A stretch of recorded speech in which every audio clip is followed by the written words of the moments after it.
വിവാഹ ദിവസം രാവിലെ വധു പള്ളിക്ക് മുന്നിൽ ആകാംക്ഷയോടെ കാത്തുനിൽക്കുന്നു. വധുവിന് തൊട്ടുപിന്നാലെ എത്തേണ്ട വരൻ സഞ്ചരിച്ച കുതിരവണ്ടി കൃത്യസ്ഥലത്ത് വന്നു നിന്നു. എന്നാൽ വണ്ടിയിൽ നിന്നും പുറത്തിറങ്ങാൻ വാതിൽ തുറന്നപ്പോൾ കണ്ടത് ശൂന്യമായ ഒരിടം.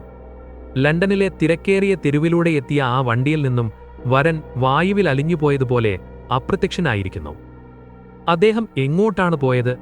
അതോ അങ്ങനെ ഒരാൾ യഥാർത്ഥത്തിൽ ജീവിച്ചിരുന്നോ? അസാധ്യമെന്ന് തോന്നുന്ന ഈ നിഗൂഢമായ തിരോധാനത്തിന് പിന്നിലെ സത്യം കണ്ടെത്താൻ ഷെർലോക്ക് ഹോംസ് ഇറങ്ങിത്തിരിക്കുകയാണ്. ഒരു വഞ്ചനയുടെയും അതിജീവനത്തിന്റെയും കഥ. എല്ലാവർക്കും എക്ലിപ്സ് സ്റ്റോറീസിന്റെ പുതിയൊരു കഥയിലേക്ക് സ്വാഗതം. ഇതുപോലുള്ള രസകരമായ കഥകളും ആവേശകരമായ ഷെർലോക്ക് ഹോംസ് കേസ് ഡയറികളും കേൾക്കാൻ നമ്മുടെ ഈ ചാനൽ മറക്കാതെ സബ്സ്ക്രൈബ് ചെയ്യുക. കൂടെയുള്ള ബെല്ലൈക്കൺ കൂടി അമർത്തിയാൽ പുതിയ വീഡിയോകൾ അപ്പോൾ തന്നെ നിങ്ങളിലേക്ക് എത്തുന്നതാണ്. കഥയിലേക്ക് കടക്കുന്നതിന് മുൻപൊരു ചോദ്യം. നിങ്ങളുടെ ജീവിതത്തിൽ ഉത്തരം കണ്ടെത്താനാവാത്ത എന്തെങ്കിലും നിഗൂഢമായ അനുഭവങ്ങൾ ഉണ്ടായിട്ടുണ്ടോ? ഉണ്ടെങ്കിൽ താഴെ കമന്റ് ബോക്സിൽ പങ്കുവയ്ക്കൂ. നമുക്ക് നോക്കാം മറ്റുള്ളവർക്ക് ഇത്തരം അനുഭവങ്ങൾ ഉണ്ടായിട്ടുണ്ടോ എന്ന്. അപ്പോൾ നേരെ കഥയിലേക്ക് കടക്കാം. ലണ്ടൻ നഗരത്തെ പൂർണ്ണമായും വിഴുങ്ങിയ കനത്ത മഞ്ഞും കൽക്കരി പുകമഞ്ഞും നിറഞ്ഞ ഒരു തണുത്ത ഒക്ടോബർ വൈകുന്നേരമായിരുന്നു അത്. അന്തരീക്ഷത്തിൽ കറുത്ത പുകപടലങ്ങൾ തങ്ങി നിന്നിരുന്ന ആ രാത്രിയിൽ തെരുവുവിളക്കുകളുടെ മഞ്ഞ വെളിച്ചം പോലും മങ്ങിപ്പോയിരുന്നു. ബേക്കർ സ്ട്രീറ്റിലെ 221B എന്ന തങ്ങളുടെ ചെറിയ അപ്പാർട്ട്മെന്റിലെ തീക്കനലിനരികിൽ ചൂടുകാഞ്ഞിരുന്ന് ഡോക്ടർ ജോൺ വാട്സണും ഷെർലോക്ക് ഹോംസും അതീവ ഗൗരവമേറിയ ചർച്ചകളിൽ ഏർപ്പെട്ടിരിക്കുകയായിരുന്നു. പുറത്തെ കൊടും തണുപ്പിൽ നിന്നും തികച്ചും വിഭിന്നമായി മുറിക്കുള്ളിൽ പ്രശാന്തവും സുഖകരവുമായ അന്തരീക്ഷമായിരുന്നെങ്കിലും ഷെർലോക്ക് ഹോംസിന്റെ മൂർച്ചയുള്ള മനസ്സ് ലണ്ടൻ നഗരത്തിന്റെ ഇരുണ്ട ഇടനാഴികളിലെ നിഗൂഢതകളെക്കുറിച്ചുള്ള ചിന്തകളിലായിരുന്നു അപ്പോൾ. മനുഷ്യന്റെ ഭാവനകളിലും കഥകളിലും അപ്പുറത്തുള്ള യാഥാർത്ഥ്യങ്ങളുടെ സങ്കീർണതയെക്കുറിച്ചുള്ള ചർച്ചയിലാണ് അവർ അപ്പോൾ ഏർപ്പെട്ടിരുന്നത്. പുകയിലയുടെ ഗന്ധം നിറഞ്ഞ ആ ചെറിയ മുറിയിൽ തീക്കനലിൽ നിന്നും ഉയർന്ന പ്രകാശം അവരുടെ മുഖങ്ങളിൽ നിഴലുകൾ വീഴ്ത്തിക്കൊണ്ടിരുന്നു. ഷെർലോക്ക് ഹോംസ് തന്റെ തനത് ശൈലിയിൽ ശാന്തമായി എന്നാൽ ആഴമുള്ള ഒരു നിരീക്ഷണം മുന്നോട്ടുവച്ചു. മനുഷ്യൻ ഭാവനയിൽ സൃഷ്ടിക്കുന്ന ഏത് കഥയേക്കാളും വിചിത്രവും അവിശ്വസനീയവുമാണ് നമ്മുടെ യഥാർത്ഥ ജീവിതത്തിലെ സാധാരണ സംഭവങ്ങൾ. നമ്മൾ കഥകളിൽ കാണുന്ന യാന്ത്രികമായ വില്ലന്മാരും മുൻകൂട്ടി പ്രവചിക്കാൻ കഴിയുന്ന കുറ്റകൃത്യങ്ങളും യഥാർത്ഥ ജീവിതത്തിലെ പച്ചയായ മനുഷ്യരുടെ സങ്കീർണമായ ബുദ്ധിക്ക് മുന്നിൽ വെറും നിസ്സാരമാണെന്ന് അദ്ദേഹം വ്യക്തമാക്കി. പത്രങ്ങളിൽ വരുന്ന ചെറിയ വാർത്തകളിൽ പോലും വലിയൊരു നോവലിന് ആവശ്യമായ ദുരൂഹതകൾ ഒളിഞ്ഞിരിപ്പുണ്ടാകുമെന്നും അദ്ദേഹം വ്യക്തമാക്കി. ഡോക്ടർ ജോൺ വാട്സൺ ഒരു ഡോക്ടറുടെയും എഴുത്തുകാരന്റെയും യുക്തിയോടെ ഇതിനോട് പൂർണ്ണമായി യോജിച്ചില്ലെങ്കിലും ഷെർലോക്ക് ഹോംസ് തന്റെ നിരീക്ഷണങ്ങൾ എത്രത്തോളം കൃത്യമാണെന്ന് തെളിയിക്കാനായി ജനലിലൂടെ താഴത്തെ തെരുവിലേക്ക് വിരൽ ചൂണ്ടി. ആ മഞ്ഞുമൂടിയ ലണ്ടൻ തെരുവ് അനേകം വഞ്ചനകളുടെയും രഹസ്യങ്ങളുടെയും താവളമായിരുന്നു എന്ന് ഇരുവർക്കും നന്നായി അറിയാമായിരുന്നു. തെരുവിന്റെ മറുഭാഗത്ത് പരിഭ്രാന്തിയോടെ അങ്ങോട്ടും ഇങ്ങോട്ടും നടക്കുന്ന ഒരു യുവതിയെ ഷെർലോക്ക് ഹോംസ് തന്റെ സൂക്ഷ്മമായ കണ്ണുകളാൽ ശ്രദ്ധിച്ചു. എന്തോ വലിയൊരു മാനസിക വിഷമത്തിലോ വലിയൊരു ആശയക്കുഴപ്പത്തിലോ അകപ്പെട്ടതുപോലെയായിരുന്നു അവരുടെ ഓരോ പെരുമാറ്റവും ചലനങ്ങളും. ബേക്കർ സ്ട്രീറ്റ് 221Bയിലേക്ക് വരണോ അതോ തിരിച്ചു പോകണോ എന്ന് തീരുമാനിക്കാൻ അവർ തങ്ങളുടെ അപ്പാർട്ട്മെന്റിന്റെ ജനലിലേക്ക് നോക്കി അസ്വസ്ഥതയോടെ നിൽക്കുകയായിരുന്നു. തെരുവിന്റെ തണുപ്പിലും അവരുടെ മുഖത്തിൽ ഭയം വ്യക്തമായിരുന്നു.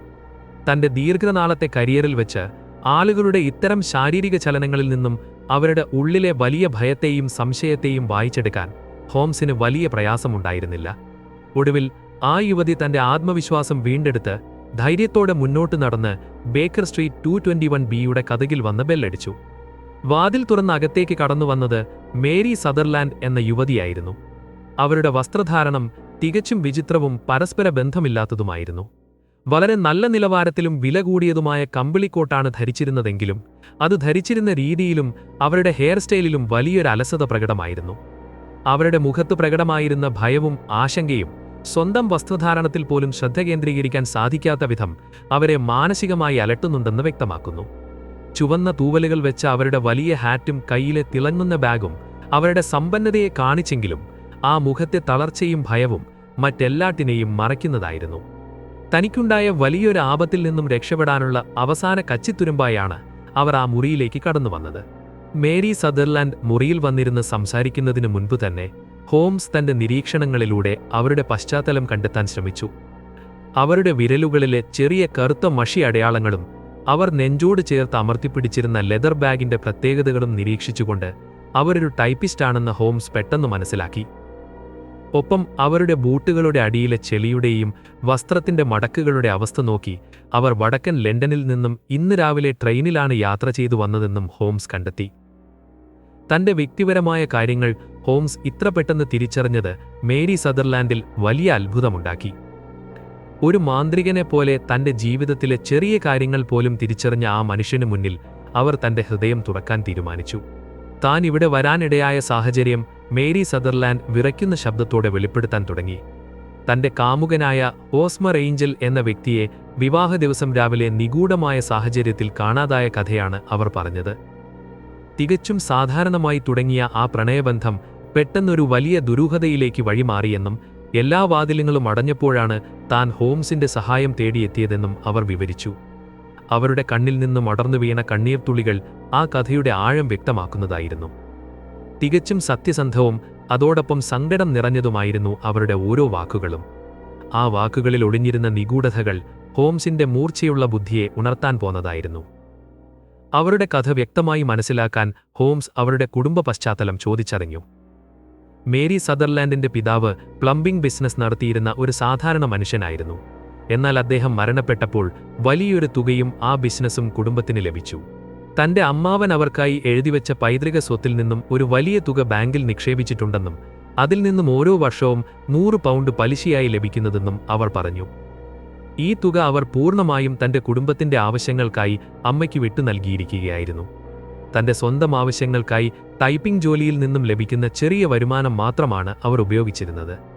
ഈ സാമ്പത്തിക കാര്യങ്ങൾ കേട്ടതോടെ ഹോംസിന്റെ ചിന്തകൾ മറ്റൊരു വഴിക്ക് സഞ്ചരിക്കാൻ തുടങ്ങിയിരുന്നു. പിതാവിന്റെ മരണശേഷം മേരി സദർലാൻഡിന്റെ അമ്മ ജെയിംസ് വിൻഡിബാങ്ക് എന്നയാളെ വിവാഹം കഴിച്ചു. ജെയിംസ് വിൻഡിബാങ്ക് മേരിയേക്കാൾ പ്രായത്തിൽ അല്പം മാത്രം മൂത്തയാളും ഒരു വൈൻ വ്യാപാരിയുടെ കമ്പനിയിൽ ട്രാവലറായി ജോലി ചെയ്യുന്ന വ്യക്തിയുമായിരുന്നു. അദ്ദേഹം വളരെ കർക്കശക്കാരനും സ്വാർത്ഥനുമായൊരു മനുഷ്യനായിരുന്നു. മേരി വീട്ടിൽ നിന്നും പുറത്തുപോകുന്നതോ മറ്റുള്ളവരുമായി ഇടപഴകുന്നതോ പുതിയ സുഹൃത്തുക്കളെ ഉണ്ടാക്കുന്നതോ അദ്ദേഹത്തിന് ഒട്ടും ഇഷ്ടമല്ലായിരുന്നു. കുടുംബത്തിലെ എല്ലാ കാര്യങ്ങളും സാമ്പത്തിക നിയന്ത്രണങ്ങളും പൂർണ്ണമായും അദ്ദേഹത്തിന്റെ കൈകളിലായിരുന്നു. മേരിക്ക് ലഭിക്കുന്ന ആ 100 പൗണ്ട് കുടുംബത്തിൽ നിന്നും നഷ്ടപ്പെടാതിരിക്കാൻ അദ്ദേഹം അതീവ ശ്രദ്ധാലുവായിരുന്നുവെന്ന് അദ്ദേഹത്തിന്റെ കർക്കശമായ നിയമങ്ങളിൽ നിന്നും വ്യക്തമായിരുന്നു. ജെയിംസ് വിൻഡ്ബാങ്ക് തന്റെ കർക്കശമായ നിയമങ്ങളിലൂടെ മേരി സദർലാൻഡിന്റെ ജീവിതത്തെ ഒരു തടവറയ്ക്ക് സമാനമാക്കി മാറ്റിയിരുന്നു. എന്നാൽ അദ്ദേഹത്തിന് തന്റെ ബിസിനസ് ആവശ്യങ്ങൾക്കായി ഇടയ്ക്കിടെ ഫ്രാൻസിലേക്ക് പോകേണ്ടി വരാറുണ്ടായിരുന്നു. അത്തരം സമയങ്ങളിൽ മാത്രമാണ് മേരിയും അവരുടെ അമ്മയ്ക്കും വീട്ടിൽ അല്പമെങ്കിലും സ്വാതന്ത്ര്യം ലഭിച്ചിരുന്നത്. അത്തരം ഒരു ദിവസം ജെയിംസ് വിൻഡ്ബാങ്ക് ഫ്രാൻസിലേക്ക് പോയ സമയത്താണ് മേരി സദർലാൻഡിന്റെ സുഹൃത്തുക്കൾ അവരെ ഒരു പാർട്ടിയിലേക്ക് ക്ഷണിക്കുന്നത്. ആദ്യം പോകാൻ മടിച്ച മേരിയെ അവരുടെ അമ്മ തന്നെ നിർബന്ധിച്ചു കൊണ്ടുപോയായിരുന്നു. തന്റെ യൗവനത്തിലെ വിരസമായ ദിവസങ്ങളിൽ നിന്നും ഒരു മാറ്റം ലഭിക്കാൻ വേണ്ടി മാത്രമാണ് അന്ന് വൈകുന്നേരം മേരി ആ പാർട്ടിയിൽ പങ്കെടുക്കാൻ തീരുമാനിച്ചത്. ആ ഒറ്റ തീരുമാനം അവരുടെ ജീവിതത്തെ എന്നേക്കുമായി മാറ്റിയെഴുതാൻ പോകുന്നതായിരുന്നു. ആ പാർട്ടിയിൽ വെച്ചാണ് മേരി സദർലാൻഡ് ആദ്യമായി ഹോസ്മർ ഏഞ്ചൽ എന്ന യുവാവിനെ പരിചയപ്പെടുന്നത്. അദ്ദേഹം വളരെ ശാന്തനും ലജ്ജാശീലനുമായൊരു മനുഷ്യനായിരുന്നു. വെളിച്ചത്തെ ഭയപ്പെടുന്നതുപോലെ എപ്പോഴും കറുത്ത വട്ടകണ്ണട ധരിച്ചിരുന്ന അദ്ദേഹത്തിന് കഠിനമായ ടോൺസിലൈറ്റിസ് ഉള്ളതിനാൽ വളരെ താഴ്ന്ന ശബ്ദത്തിലാണ് സംസാരിച്ചത്. ആ നിഗൂഢമായ പെരുമാറ്റവും വിനയവും മേരി സദർലാൻഡിൽ വലിയ ആകർഷണമുണ്ടാക്കി. ആ സന്ദർഭത്തിന് ശേഷം അവർ തമ്മിലുള്ള ബന്ധം വളരെ വേഗത്തിലാണ് വളർന്നത്. ജെയിംസ് വിൻഡ്ബാങ്ക് ഫ്രാൻസിലായിരുന്ന ആ ചുരുങ്ങിയ ദിവസങ്ങളിൽ അവർ നിരന്തരം പരസ്പരം കാണുകയും സംസാരിക്കുകയും ചെയ്തു. വിരസവും ഒറ്റപ്പെട്ടതുമായ തന്റെ ജീവിതത്തിലേക്ക് കടന്നുവന്ന ആ ശാന്തനായ മനുഷ്യനെ മേരി സദർലാൻഡ് പൂർണ്ണമായും വിശ്വസിക്കാൻ തുടങ്ങി. ലണ്ടനിലെ സുന്ദരമായ പാർക്കുകളിലൂടെയുള്ള അവരുടെ വൈകുന്നേരത്തെ നടത്തങ്ങളും നീണ്ട ചർച്ചകളും അവരെ തികച്ചും സന്തോഷവതിയാക്കി. ജെയിംസ് വിൻഡ്ബാങ്ക് തിരിമേ ലണ്ടനിലേക്ക് വരുന്നതിനെക്കുറിച്ച് ആലോചിച്ചപ്പോൾ മാത്രമാണ് അവരുടെ കൂടിക്കാഴ്ചകൾക്ക് തടസ്സം നേരിട്ടത്. തുടർന്ന് നേരിട്ടുള്ള സന്ദർശനങ്ങൾ കുറയ്ക്കാനും പകരം കത്തുകളിലൂടെ തങ്ങളുടെ ലോകം പങ്കുവയ്ക്കാനും അവർ തീരുമാനിച്ചു. ഈ കത്തുകളായിരുന്നു പിന്നീട് ഈ കഥയിലെ ഏറ്റവും വലിയ നിഗൂഢതകളിലൊന്നായി മാറിയത്. ഹോസ്മർ ഏഞ്ചൽ അയച്ചിരുന്ന ഓരോ കത്തുകളും വളരെ വിചിത്രമായൊരു പ്രത്യേകത നിറഞ്ഞതായിരുന്നു. ആ കത്തുകളെല്ലാം പൂർണ്ണമായും ടൈപ്പ്റൈറ്ററിൽ ടൈപ്പ് ചെയ്തവയായിരുന്നു. സാധാരണയായി ആളുകൾ പ്രണയലേഖനങ്ങൾ സ്വന്തം കൈപ്പടയിൽ എഴുതാൻ താൽപ്പര്യപ്പെടുമ്പോൾ ഹോസ്മർ ഏഞ്ചൽ കത്തിന്റെ തുടക്കം മുതൽ ഒടുവിലെ ഒപ്പുവരെ ടൈപ്പ്റൈറ്ററിലാണ് തയ്യാറാക്കിയിരുന്നത്. ഇതിൽ അസ്വാഭാവികത തോന്നിയ മേരി സദർലാൻഡ് അതിനെക്കുറിച്ച് ചോദിച്ചപ്പോൾ തന്റെ കണ്ണിന്റെ കടുത്ത കാഴ്ച വൈകല്യമാണ് ഇതിന് കാരണമെന്നായിരുന്നു അദ്ദേഹം നൽകിയ വിശദീകരണം. സ്വന്തമായി പേന എഴുതുന്നത് കണ്ണിന് കഠിനമായ വേദനയുണ്ടാക്കുമെന്നും അതിനാൽ ടൈപ്പ്റൈറ്റർ ഉപയോഗിക്കുന്നത് മാത്രമാണ് തനിക്ക് ഏക ആശ്വാസമെന്നും അദ്ദേഹം അവരെ ധരിപ്പിച്ചു. അവർ തന്റെ കൈപ്പടയിൽ എഴുതിയ കത്തുകൾ മാത്രമാണ് അദ്ദേഹം തിരികെ ആവശ്യപ്പെട്ടിരുന്നത്. ഇതോടൊപ്പം തന്റെ മറ്റു ചില ശാരീരിക ബുദ്ധിമുട്ടുകളെക്കുറിച്ചും ഹോസ്മർ ഏഞ്ചൽ അവരോട് സംസാരിച്ചിരുന്നു. കഠിനമായ വെളിച്ചമടിക്കുമ്പോൾ തന്റെ കണ്ണിന് അസഹ്യമായ വേദന അനുഭവപ്പെടാറുണ്ടെന്നും അതുകൊണ്ടാണ് പകൽ സമയങ്ങളിൽ പോലും എപ്പോഴും താൻ ഇരുണ്ട കണ്ണട ധരിക്കുന്നതെന്നും അദ്ദേഹം പറഞ്ഞു. തനിക്ക് വിട്ടുമാറാത്ത ടോൺസിലൈറ്റിസ് ഉള്ളതിനാൽ ശബ്ദം വളരെ താഴ്ത്തി മാത്രമേ സംസാരിക്കാൻ കഴിയൂ എന്നും അദ്ദേഹം വിശദീകരിച്ചു. ഈ വിശദീകരണങ്ങളെല്ലാം തികച്ചും വിശ്വസനീയമായ രീതിയിലാണ് അദ്ദേഹം അവതരിപ്പിച്ചത്. പ്രണയത്തിൽ ലയിച്ചുപോയ മേരി സദർലാൻഡ് ഈ നിഗൂഢതകളെക്കുറിച്ചൊന്നും കൂടുതൽ ആലോചിക്കാൻ തുനിഞ്ഞില്ല. പകരം അദ്ദേഹത്തിന്റെ ഓരോ വാക്കിനെയും അവർ അന്ധമായി വിശ്വസിച്ചു. അവരുടെ അമ്മയും ഈ ബന്ധത്തിന് വലിയ പിന്തുണയാണ് നൽകിയിരുന്നത് എന്നത് വിൻഡിബാങ്കിനോടുള്ള അവരുടെ അമർഷത്തെ സൂചിപ്പിച്ചു. ലണ്ടനിലെ ആ ദിവസങ്ങൾ കടന്നുപോകവേ പെട്ടെന്നൊരു ദിവസം ഹോസ്മർ ഏഞ്ചൽ ഒരു വലിയ ആവശ്യം മേരി സദർലാൻഡിന് മുന്നിൽ വെച്ചു. ജെയിംസ് വിൻഡിബാങ്ക് ഫ്രാൻസിൽ നിന്നും മടങ്ങി വരുന്നതിന് തൊട്ടു മുമ്പ് തന്നെ തങ്ങളുടെ വിവാഹം നടക്കണമെന്നായിരുന്നു അദ്ദേഹത്തിന്റെ ശാഠ്യം. തന്റെ വളർത്തച്ഛന്റെ കർക്കശ സ്വഭാവം അറിയാവുന്ന മേരിയും ഇതിന് പെട്ടെന്ന് തന്നെ സമ്മതിച്ചു. എന്നാൽ വിവാഹം എത്രയും വേഗം നടത്തണമെന്നതിൽ കാണിച്ച അമിത തിടുക്കം സാധാരണ രീതിയിലുള്ള ഒന്നായിരുന്നില്ല. ജെയിംസ് വിൻഡിബാങ്ക് ലണ്ടനിലെത്തിയാൽ ഈ വിവാഹത്തിന് ഒരിക്കലും അനുവാദം നൽകില്ലെന്നും അതിനാൽ വിൻഡിബാങ്ക് തിരികെ എത്തുന്നതിന് മുൻപുള്ള ദിവസങ്ങൾ തങ്ങൾക്ക് ഏറ്റവും വിലപ്പെട്ടതാണെന്നും അദ്ദേഹം അവരെ നിരന്തരം ഓർമ്മിപ്പിച്ചുകൊണ്ടിരുന്നു. വിവാഹം തികച്ചും രഹസ്യമായി വെക്കണമെന്ന കാര്യത്തിലും ഹോസ്മർ ഏഞ്ചൽ കടുത്ത നിർബന്ധം പിടിച്ചു. വിവാഹ ദിവസം രാവിലെ വരെയും ഈ വിവരം പുറത്താരും അറിയരുതെന്ന് അദ്ദേഹം പറഞ്ഞു. കുടുംബത്തിലെ സമാധാനത്തെ ബാധിക്കാതിരിക്കാൻ ഇതാവശ്യമാണെന്ന് വിശ്വസിപ്പിച്ച അദ്ദേഹം മേരിയുടെ അമ്മയുടെ പൂർണ്ണമായ പിന്തുണയും ഈ കാര്യത്തിൽ ഉറപ്പാക്കി. വിൻഡിബാങ്കിനോട് ഈ വിവരം പിന്നീട് സാവധാനം അറിയിക്കാമെന്നായിരുന്നു അവരുടെ പ്ലാൻ. എന്നാൽ ഇത്രയധികം രഹസ്യ സ്വഭാവം ഒരു വിവാഹത്തിന് എന്തിനാണ് നൽകുന്നതെന്ന് മേരിയുടെ മനസ്സിൽ ഒരു നേരിയ സംശയം പോലും ഉണരാതിരിക്കാൻ അദ്ദേഹം തന്റെ സ്നേഹവും വിനയവും പ്രകടിപ്പിച്ചുകൊണ്ടേയിരുന്നു. അവരുടെ പണത്തോടുള്ള താൽപ്പര്യമല്ല, മറിച്ച് അവരോടുള്ള കടുത്ത സ്നേഹം മാത്രമാണ് ഈ തിടുക്കത്തിന് കാരണമെന്ന് അദ്ദേഹം നിരന്തരം ബോധ്യപ്പെടുത്തിക്കൊണ്ടിരുന്നു. വിവാഹത്തിന് തൊട്ട് തലേന്ന രാത്രിയിൽ വളരെ വിചിത്രമായ മറ്റൊരു സംഭവം കൂടി നടന്നു. അന്ന് വൈകുന്നേരം മേരി സദർലൻഡിനെ കാണാൻ വന്ന ഹോസ്മർ ഏഞ്ചൽ ഒരു വിശുദ്ധ ബൈബിൾ പുറത്തെടുത്തു. ഭാവിയിൽ എന്ത് പ്രതിസന്ധിയുണ്ടായാലും താൻ എവിടെ പോയാലും തനിക്കായി മാത്രം കാത്തിരിക്കും, മറ്റാരെയും വിവാഹം ചെയ്യില്ല എന്ന് ആ ബൈബിളിൽ കൈവച്ച് സത്യം ചെയ്യാൻ അദ്ദേഹം അവരോട് ആവശ്യപ്പെട്ടു. ഒരു സാധാരണ പ്രണയത്തിന്റെ അതിരുകൾ കടന്നുള്ള ആ ആവശ്യം മേരിയെ അല്പം അത്ഭുതപ്പെടുത്തിയെങ്കിലും അദ്ദേഹത്തിന്റെ മേലുള്ള വിശ്വാസം കാരണം അവർ ആ ബൈബിളിൽ തൊട്ട് പ്രതിജ്ഞ ചെയ്തു. ആ നിമിഷത്തിൽ അദ്ദേഹത്തിന്റെ മുഖത്തുണ്ടായ ആ ആശ്വാസത്തിന്റെ ഭാവം വരാനിരിക്കുന്ന വലിയൊരു കെണിയുടെ സൂചനയായിരുന്നു എന്ന് മനസ്സിലാക്കാൻ അവർക്ക് സാധിച്ചില്ല. ആ പ്രതിജ്ഞ അവരുടെ ജീവിതത്തെ ഒരു കെണിയിലേക്ക് തള്ളിയിടാൻ പോന്നതായിരുന്നു. ഒടുവിൽ വിവാഹ ദിവസം രാവിലെ വന്നെത്തി. പള്ളിയിലേക്ക് പോകാനായി അവർ തയ്യാറെടുത്തു. എന്നാൽ ആ സമയത്തും ഹോസ്മർ ഏഞ്ചൽ തികച്ചും വിചിത്രമായൊരു രീതിയാണ് തിരഞ്ഞെടുത്തത്. ഒരേ വണ്ടിയിൽ ഒരുമിച്ചു പോകുന്നതിനു പകരം മേരിയും അമ്മയും ഒരു കുതിരവണ്ടിയിൽ മുന്നിൽ പോകണമെന്നും താൻ മറ്റൊരു കുതിരവണ്ടിയിൽ തൊട്ടു പിന്നാലെ വരാമെന്നും അദ്ദേഹം പറഞ്ഞു. ഈ തീരുമാനത്തിലും മേരിക്ക് വലിയ അസ്വാഭാവികത തോന്നിയില്ല. വധുവും വരനും വെവ്വേറെ വണ്ടികളിൽ പള്ളിയിലേക്ക് പോകുന്നത് ഒരുപക്ഷെ അനാവശ്യമായ ശ്രദ്ധ ഒഴിവാക്കാനായിരിക്കുമെന്ന് അവർ കരുതി. അങ്ങനെ അവർ 2 വ്യത്യസ്ത വണ്ടികളിലായി ലണ്ടനിലെ തെരുവുകളിലൂടെ ലക്ഷ്യസ്ഥാനത്തേക്ക് യാത്ര തിരിച്ചു. പള്ളിയിലെ ആ ചെറിയ ചടങ്ങിലേക്ക് അവർ കടന്നുപോകുമ്പോൾ പുറത്ത് കനത്ത കോടമഞ്ഞ് വീണ്ടും പടരുന്നുണ്ടായിരുന്നു. സെയിന്റ് സേവിയേഴ്സിന്റെ പള്ളിയുടെ മുന്നിൽ മേരിയും അമ്മയും സഞ്ചരിച്ച കുതിരവണ്ടി വന്നു നിന്നു. അവർ വണ്ടിയിൽ നിന്നും ഇറങ്ങി ഹോസ്മർ ഏഞ്ചൽ സഞ്ചരിച്ച 2ാമത്തെ വണ്ടിക്കായി കാത്തുനിന്നു. അധികം വൈകാതെ തന്നെ അദ്ദേഹത്തിന്റെ വണ്ടിയും പള്ളിക്ക് മുന്നിൽ കൃത്യമായി വന്നു നിന്നു. വാതിലിൽ തുറന്ന് അദ്ദേഹം പുറത്തേക്ക് വരുന്നത് കാണാൻ മേരി അതീവ സന്തോഷത്തോടെ നോക്കി നിന്നു. എന്നാൽ ഈ യാത്രയുടെ അവസാനം തങ്ങളുടെ ജീവിതത്തിൽ ഒരിക്കലും മറക്കാനാവാത്ത ഒരു വലിയ ഞെട്ടലായിരിക്കുമെന്ന് അവർ സ്വപ്നത്തിൽ പോലും വിചാരിച്ചിരുന്നില്ല. വണ്ടിക്കാരൻ വാതിൽ തുറക്കാനായി മുന്നോട്ട് നീങ്ങി. ആ നിമിഷത്തിൽ ലണ്ടൻ തെരുവിലെ തണുത്ത കാറ്റ് അവരുടെ മുഖത്തേക്ക് ആഞ്ഞടിച്ചു. വണ്ടിക്കാരൻ ആ കുതിരവണ്ടിയുടെ വാതിൽ പൂർണ്ണമായും തുറന്നു. എന്നാൽ ഉള്ളിലേക്ക് നോക്കിയ മേരിയും അമ്മയും ഭയത്താൽ തരിച്ചുപോയി. വണ്ടിയുടെ ഉള്ളിൽ ഹോസ്മർ ഏഞ്ചൽ ഉണ്ടായിരുന്നില്ല. അദ്ദേഹം കയറിയ വണ്ടി ലണ്ടനിലെ തെരുവുകളിലൂടെ ഒരിടത്തും നിർത്താതെയാണ് പള്ളിക്ക് മുന്നിലെത്തിയത്. എന്നിട്ടും അതിന്റെ ഉള്ളിലിരുന്ന മനുഷ്യൻ വായുവിൽ അലിഞ്ഞുപോയതുപോലെ അപ്രത്യക്ഷനായിരുന്നു. പള്ളിയുടെ പരിസരത്തും വഴികളിലും അവർ പരിഭ്രാന്തരോടെ തിരഞ്ഞെങ്കിലും അദ്ദേഹത്തിന്റെ ഒരു സൂചന പോലും കണ്ടെത്താനായില്ല.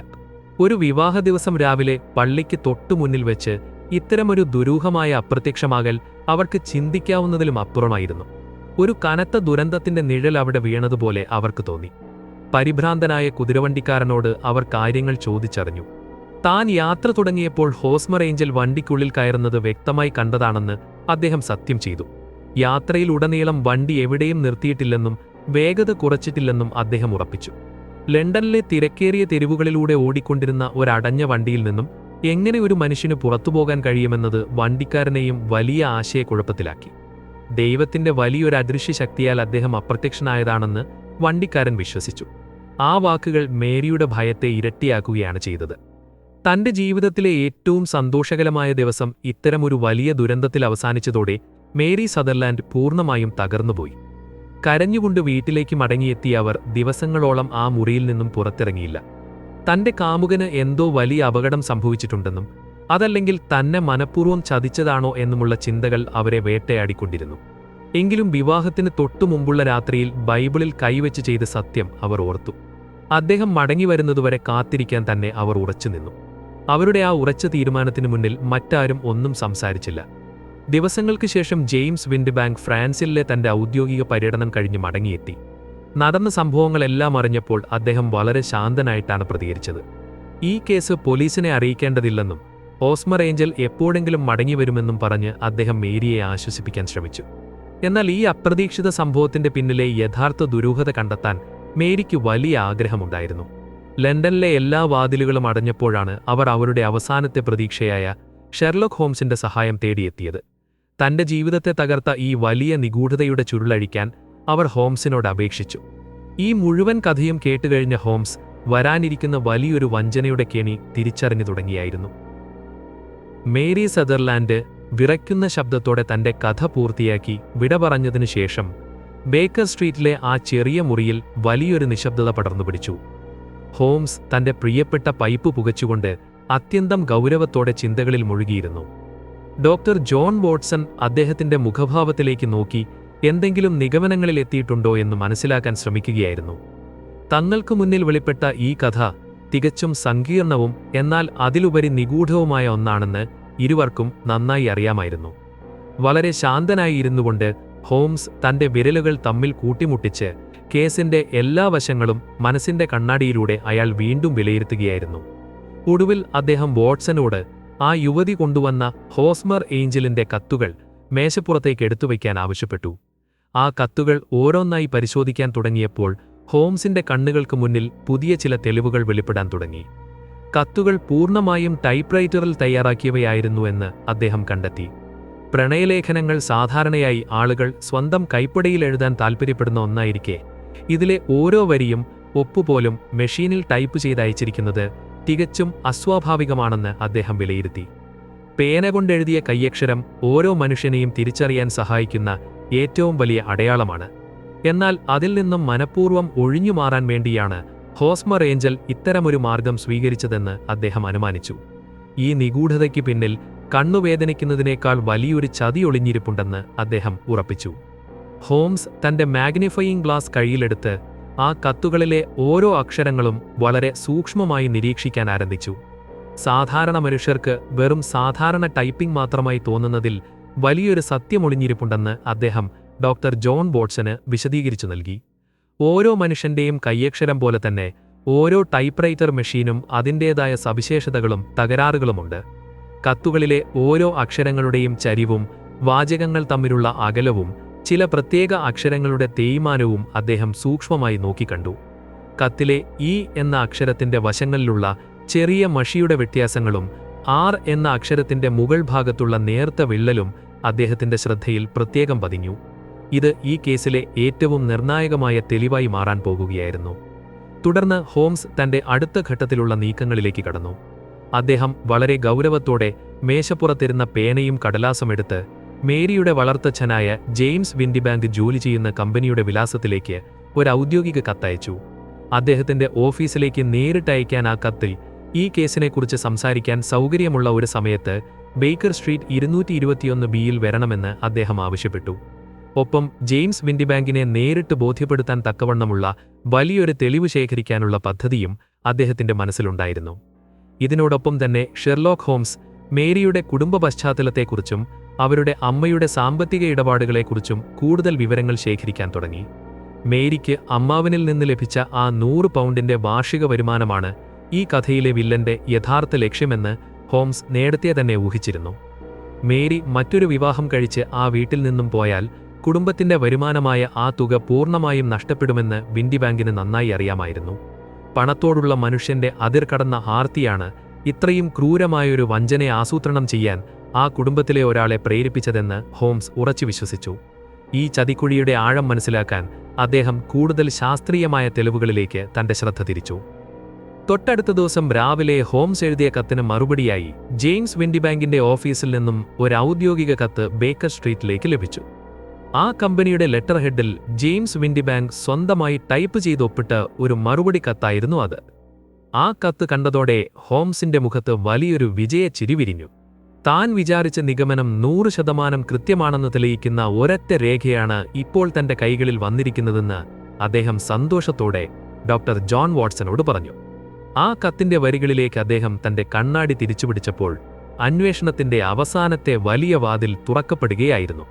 ജെയിംസ് വിൻഡിബാങ്ക് അയച്ച ആ ഔദ്യോഗിക കത്തും കാണാതായ ഹോസ്മർ ഏഞ്ചൽ മുൻപ് മേരിക്കയച്ച പ്രണയലേഖനങ്ങളും അദ്ദേഹം തന്റെ മേശപ്പുറത്ത് വശങ്ങളിലായി വെച്ചു. വിറയ്ക്കുന്ന വിരലുകളോടെ ഡോക്ടർ വാട്സണും ആ കാഴ്ചയിലേക്ക് നോക്കി നിന്നു. 2 കത്തുകളിലെയും അക്ഷരങ്ങൾ ഒരേ ടൈപ്പ്റൈറ്ററിലാണ് ടൈപ്പ് ചെയ്തിരിക്കുന്നതെന്ന് സംശയമില്ലാതെ വിധം വ്യക്തമായിരുന്നു. വിൻഡിബാങ്ക് അയച്ച കത്തിലെ ഇ എന്ന അക്ഷരത്തിന്റെ മുകൾ ഭാഗത്തെ ആ ചരിഞ്ഞ തേയ്മാനവും ആർ എന്ന അക്ഷരത്തിന്റെ മുകൾ ഭാഗത്തുള്ള നേർത്ത ആ വിള്ളലും ഹോസ്മർ ഏഞ്ചൽ അയച്ച കത്തുകളിലെ അതേ തകരാറുകളുമായി കൃത്യമായി പൊരുത്തപ്പെട്ടു നിൽക്കുന്നത് കണ്ട് ഡോക്ടർ വാട്സൺ അത്യധികം അത്ഭുതപ്പെട്ടുപോയി. അതായത് ലോകത്ത് മറ്റാർക്കും കണ്ടെത്താൻ കഴിയാത്ത വിധം ഈ 2 കഥാപാത്രങ്ങളും ഒരേ മെഷീനാണ് കത്തുകൾ എഴുതാൻ ഉപയോഗിച്ചതെന്ന് ഹോംസ് ശാസ്ത്രീയമായി തെളിയിച്ചു. ഈ കണ്ടെത്തലിലൂടെ ലണ്ടൻ നഗരത്തെ വിറപ്പിച്ച വലിയൊരു വഞ്ചനയുടെ മുഖമൂടിയാണ് അഴിയാൻ പോകുന്നതെന്ന് ഹോംസ് പ്രഖ്യാപിച്ചു. യഥാർത്ഥത്തിൽ ഹോസ്മർ ഏഞ്ചൽ എന്ന പേരിൽ ഒരു മനുഷ്യൻ ഈ ഭൂമിയിൽ ജീവിച്ചിരിപ്പില്ലെന്നും അത് വെറുമൊരു സാങ്കല്പിക കഥാപാത്രം മാത്രമായിരുന്നുവെന്നും അദ്ദേഹം കണ്ടെത്തി. സ്വന്തം വളർത്തുപുത്രിയായ മേരിക്ക് ലഭിക്കുന്ന പണം മറ്റൊരാളിലേക്ക് പോകാതിരിക്കാൻ വേണ്ടി ജെയിംസ് വിൻഡിബാങ്ക് തന്നെ കെട്ടിയാടിയ ക്രൂരമായൊരു വേഷപ്പകർച്ചയായിരുന്നു ഇത്. തന്റെ പ്രായം കുറഞ്ഞ ശരീരവും ശബ്ദവും മാറ്റി ഒരു കപട കാമുകനായി വന്ന് അദ്ദേഹം സ്വന്തം മകളെ വഞ്ചിക്കുകയായിരുന്നു. ഫ്രാൻസിലേക്ക് പോകുന്നുവെന്ന വ്യാജേന പുറപ്പെടുന്ന അദ്ദേഹം വേഷം മാറി ലണ്ടനിൽ തന്നെ താമസിച്ച് മേരിയെ പ്രണയിച്ച് വലയിലാക്കുകയായിരുന്നുവെന്ന് ഹോംസ് വ്യക്തമാക്കി കൊടുത്തു. എന്നാൽ ഡോക്ടർ ജോൺ വാട്സന് ഈ ചതിയുടെ പിന്നിലെ പൂർണ്ണ ചിത്രം മനസ്സിലാക്കാൻ കഴിഞ്ഞിരുന്നില്ല. ഒരു മനുഷ്യന് സ്വന്തം മകളെ ഇത്തരത്തിൽ വഞ്ചിക്കാൻ എങ്ങനെ കഴിയുമെന്നും അങ്ങനെയെങ്കിൽ വിവാഹ ദിവസം രാവിലെ കുതിരവണ്ടിയിൽ നിന്നും അദ്ദേഹം എങ്ങനെ അപ്രത്യക്ഷനായെന്നും അദ്ദേഹം ചോദിച്ചു. വളരെ ശാന്തനായി ഹോംസ് ആ നിഗൂഢതയും അഴിച്ചു തന്നു. കുതിരവണ്ടിയുടെ മറുവശത്തെ വാതിൽ വഴി ആരും കാണാതെ വണ്ടിക്കാരന്റെ ശ്രദ്ധ തിരിച്ചുവിട്ട് ഇറങ്ങിയോടുകയായിരുന്നു അദ്ദേഹത്തിന്റെ പ്ലാൻ. മേരിയെക്കൊണ്ട് ബൈബിളിൽ കൈവച്ച് സത്യം ചെയ്യിച്ചതിലൂടെ താൻ അപ്രത്യക്ഷനായാലും അവർ മറ്റൊരു വിവാഹം കഴിക്കാതെ ജീവിച്ചുകൊള്ളുമെന്നും അങ്ങനെ ആ പണം എന്നേക്കുമായി തങ്ങൾക്ക് തന്നെ ലഭിക്കുമെന്നും വിൻഡിബാങ്ക് കണക്കുകൂട്ടിയിരുന്നു. ഈ വഞ്ചനയുടെ എല്ലാ തെളിവുകളും ശേഖരിച്ച ഹോംസ് പ്രതിയെ നേരിട്ട് ബേക്കർ സ്ട്രീറ്റിലേക്ക് വിളിച്ചുവരുത്തി ചോദ്യം ചെയ്യാനുള്ള തയ്യാറെടുപ്പുകൾ പൂർത്തിയാക്കി. എന്നാൽ വിൻഡിബാങ്ക് ലണ്ടൻ നഗരത്തിലെ നിയമങ്ങളുടെ പോരായ്മകൾ നന്നായി അറിയാവുന്ന ഒരു തന്ത്രശാലിയായ കുറ്റവാളിയായിരുന്നു. നിയമപരമായി ഇത്തരമൊരു ചതിക്ക് വലിയൊരു ശിക്ഷ വാങ്ങി നൽകാൻ കഴിയില്ലെങ്കിലും അദ്ദേഹത്തെ നേരിട്ട് ഭയപ്പെടുത്തി സത്യം സമ്മതിപ്പിക്കാൻ താൻ തീരുമാനിച്ചിട്ടുണ്ടെന്ന് ഹോംസ് പറഞ്ഞു. വിൻഡിബാങ്ക് തന്റെ അപ്പാർട്ട്മെന്റിലേക്ക് വരുന്ന ആ നിമിഷത്തിനായി അദ്ദേഹം കാത്തിരുന്നു. ബേക്കർ സ്ട്രീറ്റിന്റെ പടികൾ കയറി വരുന്ന ഒരു കാൽപെരുമാറ്റം പെട്ടെന്ന് ആ മുറിയുടെ നിശബ്ദതയിൽ കേട്ടുതുടങ്ങി. ആ നിമിഷത്തിൽ മേരി സദർലൻഡിന്റെ വളർത്തച്ഛനായ ജെയിംസ് വിൻഡിബാങ്ക് ബേക്കർ സ്ട്രീറ്റിലെ ആ അപ്പാർട്ട്മെന്റിലേക്ക് പ്രവേശിച്ചു. താൻ എന്തിനാണ് അങ്ങോട്ട് വിളിക്കപ്പെട്ടതെന്ന് അദ്ദേഹത്തിനൊരു ധാരണയുമില്ലായിരുന്നുവെങ്കിലും ഹോംസിന്റെ ഗൗരവമേറിയ മുഖം അദ്ദേഹത്തിലൊരു പരിഭ്രമമുണ്ടാക്കിയിരുന്നു. ഹോംസ് വളരെ ശാന്തനായി അദ്ദേഹത്തെ ഇരിക്കാൻ അനുവദിച്ചു. താൻ ഒരു ചെറിയ കേസ് പരിഹരിക്കാൻ ശ്രമിക്കുകയാണെന്നും അതിലേക്ക് അദ്ദേഹത്തിന്റെ സഹായം ആവശ്യമാണെന്നും ഹോംസ് വളരെ മാന്യമായി പറഞ്ഞു. എന്നാൽ ആ വാക്കുകൾക്ക് പിന്നിൽ ഒളിഞ്ഞിരുന്ന ചോദ്യങ്ങൾ വളരെ മൂർച്ചയുള്ളതായിരുന്നു. താൻ ടൈപ്പ് ചെയ്ത കത്തുകളെക്കുറിച്ചും അപ്രത്യക്ഷനായ ഹോസ്മർ ഏഞ്ചലിനെക്കുറിച്ചും ഹോംസ് ചോദിക്കാൻ തുടങ്ങിയപ്പോൾ ജെയിംസ് വിൻഡിബാങ്ക് അസ്വസ്ഥനായി തുടങ്ങി. തനിക്കിതൊന്നും അറിയില്ലെന്ന് അദ്ദേഹം വാദിച്ചുവെങ്കിലും ഹോംസിന്റെ കയ്യിലിരുന്ന തെളിവുകൾ അദ്ദേഹത്തിന്റെ വാദങ്ങളെ പതുക്കെ അകർത്തു തുടങ്ങി. ഹോംസ് ഒടുവിൽ ആ സത്യം പുറത്തുവിട്ടു. ഹോസ്മർ ഏഞ്ചൽ എന്ന വ്യക്തി ജീവിച്ചിരിപ്പില്ലെന്നും അതൊരു സാങ്കല്പിക കഥാപാത്രം മാത്രമാണെന്നും ഹോംസ് പ്രഖ്യാപിച്ചു. ജെയിംസ് വിൻഡിബാങ്ക് തന്നെയാണ് ആ വേഷം അണിഞ്ഞതെന്നും മേരി സദർലൻഡിന്റെ സമ്പത്ത് തട്ടിയെടുക്കാൻ വേണ്ടി ബോധപൂർവം ആസൂത്രണം ചെയ്ത ഒരു തട്ടിപ്പായിരുന്നു അതെന്നും ഷെർലക് ഹോംസ് തെളിവുകൾ നിരത്തി സമർത്ഥിച്ചു. ടൈപ്പ്റൈറ്ററിന്റെ അക്ഷരങ്ങൾ തമ്മിലുള്ള സാമ്യതയും വിൻഡിബാങ്ക് അല്ലാതെ മറ്റാരും ആ തട്ടിപ്പിന്റെ പിന്നിലില്ലെന്ന സത്യവും പുറത്തുവന്നപ്പോൾ ജെയിംസ് വിൻഡിബാങ്കിന്റെ മുഖം വെളുത്തുപോയി. താൻ പിടിക്കപ്പെട്ടു എന്ന് അദ്ദേഹം മനസ്സിലാക്കി. ഈ വലിയ തട്ടിപ്പിന്റെ പിന്നിൽ ജെയിംസ് വിൻഡിബാങ്കിന് കൂട്ടുനിന്നത് മേരി സദർലൻഡിന്റെ സ്വന്തം അമ്മയായിരുന്നു എന്ന സത്യം ഹോംസ് വെളിപ്പെടുത്തിയപ്പോൾ ആ മുറിയിലെ അന്തരീക്ഷം കൂടുതൽ ഗൗരവമുള്ളതായി മാറി.